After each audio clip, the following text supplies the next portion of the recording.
आज हम लोग करेंगे क्वेश्चन नंबर 3, जिसमें कहा गया है in which of the following cases the centre of mass of a rod is certainly not at its centre.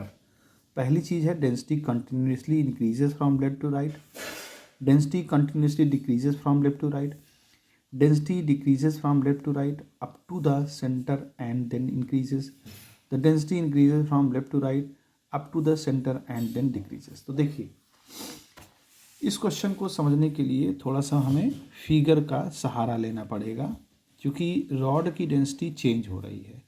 तो पहले केस में अगर हम देखें कि density continuous increases from left to right, यानी कि अगर हम ये देखें कि इस प्रकार की कोई रॉड है और ये रॉड लेफ़्ट से राइट पे जाने पर इसकी डेंसिटी चेंज हो रही है, यानी कि इंक्रीज़ कर रही है।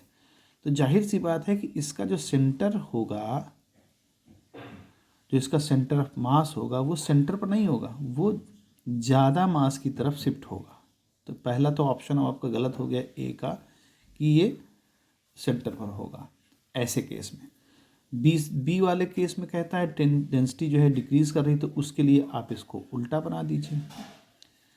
आप देख रहे हैं यहाँ डेंसिटी डिक्रीज़ कर रही, तो जाहिर सी बात है कि यहाँ भी सेंटर पर नहीं होगा, सेंटर से थोड़ा ज़्यादा मास वाले की तरफ शिफ्ट होगा। तीसरी बात कहता है the density decreases from left to right up to center and then increases.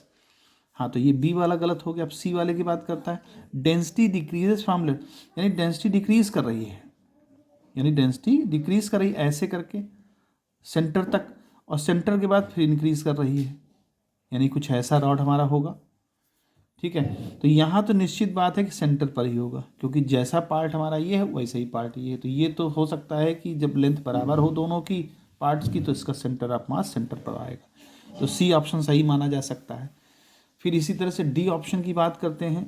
D option में उल्टा ही बात कह रहा है कि डेंसिटी इंक्रीज कर रही है, यानी कि ये हमारा कुछ इस तरह का शेप होगा, ऐसा कुछ शेप होगा। और जब ऐसा शेप होगा, इसका मतलब सेम वही चीज़ आ जाती है कि सेंटर जो है इसके सेंटर ऑफ मास इसके जो है बीच में लाई करेगा। तो डी ऑप्शन भी सही हो सकता है।